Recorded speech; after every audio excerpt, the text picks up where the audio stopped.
नमस्कार विद्यार्थी मित्रांनो, वाचकांनो. Sachin Kiras theory of time compensation. ही थिअरी ऑफ टाइम कंपन्सेशन काय आहे? तर थिअरी ऑफ टाइम कंपन्सेशन ही अल्बर्ट आइन्स्टाईनच्या थिअरी ऑफ रिलेटिव्हिटीचा पुढचा भाग आहे. हे तर मी अनेक वेळा डिक्लेअर केलेलंच आहे. परंतु या थिअरीनुसार या जगामध्ये दोनच गोष्टी, एक पॉझिटिव्ह आणि चार दिशा नाही, दोनच दिशा असतात. उत्तर आणि दक्षिण पण नाही, पॉझिटिव्ह आणि negative.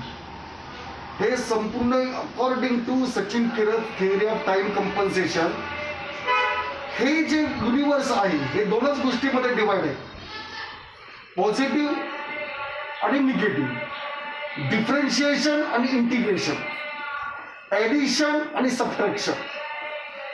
Multiplication is the advanced form, rapid form of the addition. Subtraction is the special form of division. तर संपूर्ण लाईफ जे आहे हे इंटिग्रेशन आणि डेरिव्हेटिव्ह मध्ये डिवाइड आहे. आडव्या ओळी आणि उभ्या ओळी. टाइम जो आहे तो आडव्या ओळी आणि उभ्या ओळी याच्यामध्ये डिवायडेड आहे. इंटिग्रेशन आणि डिफरन्शिएशन या सगळ्यात बेसिक प्रोसेस आहे. डिफरन्शिएशन म्हणजे स्पेस आणि टाइम अलग अलग होणं. टाइम ही 2 डायमेन्शनल बॉडी आहे, स्पेस ही 3 डायमेन्शनल बॉडी आहे. टाइम जेव्हा डिफरन्शिएट होतो तेव्हा टाइम आणि स्पेस क्रिएट होतात किंवा एरिया क्रिएट होतो. टाइम जेव्हा डिफरन्शिएट होतो तेव्हा एरिया तयार होतो. एरिया जेव्हा डिफरन्शिएट होतो तेव्हा व्हॉल्यूम क्रिएट होते. आणि बाय डिफॉल्ट आपण व्हॉल्यूमला आणि एरियाला स्पेस असं म्हणतो. म्हणजे डिफरन्शिएशन म्हणजे टाइम मधून स्पेस डिफरन्शिएट होतो आणि इंटिग्रेशन म्हणजे पुन्हा स्पेस आणि टाइम एकत्र येतात तेव्हा ती फंक्शन इंटिग्रेट होते. साइन थीटा आणि कॉस थीटा. कॉस थीटा म्हणजे काय? जिथे साइन थीटाचा अभाव आहे, जिथे साइन थीटाचा अभाव आहे म्हणजे टाइम जो असतो, टाइम ही 2 डायमेन्शनल बॉडी, तिला 2 कंपोनंट असतात, एक्स कंपोनंट आणि वाय कंपोनंट. एक्स कंपोनंट म्हणजे कॉस थीटा, वाय कंपोनंट म्हणजे साइन थीटा. लेमूर जो आहे, लेमूर म्हणजे सगळ्यात पहिला माणूस जिथून डेव्हलप होत गेला, उत्क्रांतीतला पहिला घटक लेमूर. तो कसा होता? तो असा होता. असा माणूस पहिला असा होता.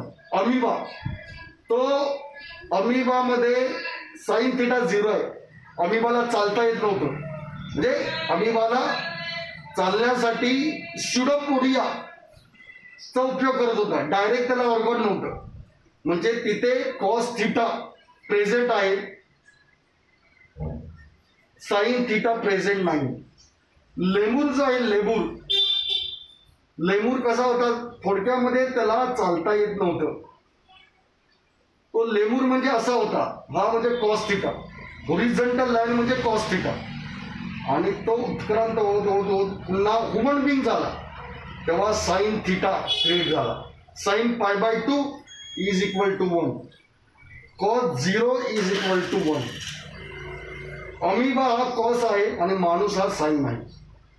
आणि डीएनए म्हणजे जे इंटिग्रेशन मध्ये डेक्स वापरतात का नाही, इंटिग्रेशन म्हणजे डेक्स वापरतात ना. डेक्स म्हणजे काय? डीएनए. क्रोमोझोम म्हणजे फंक्शन. आणि ती जेव्हा इंटिग्रेट होते तेव्हा माणूस क्रिएट होतो. ती जेव्हा इंटिग्रेट होते तेव्हा काय क्रिएट होतो? माणूस क्रिएट होतो. तर मी जे पुस्तक लिहिलेलं आहे, Newton's laws of motion must be modified, the brief history of physics, mathematics, time, religion, history, banking, politics आणि इकॉनॉमिक्स या सगळ्या गोष्टींची जी हिस्ट्री आहे, ब्रीफ हिस्ट्री, ही संपूर्ण त्याच्यामध्ये ब्रीफली मांडलेली आहे. तर वाचकांनी हे पुस्तक वाचावं आणि त्याच्या प्रतिक्रिया कळवाव्या ही नम्र विनंती. थँक्यू, धन्यवाद.